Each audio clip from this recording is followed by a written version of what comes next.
ఇగో నువ్వు too much అనుకోకు, నువ్వు తెలిసిందా? నువ్వు మర్యాద లేకుండా చేస్తున్నావు, నాటలు ఆడుతున్నావు, అనుకోకు.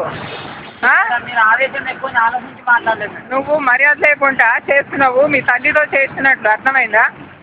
బట్ మీరు ఆలోచించండి మేడం, నేను మన గలత్ మాట్లాడుతున్నాను.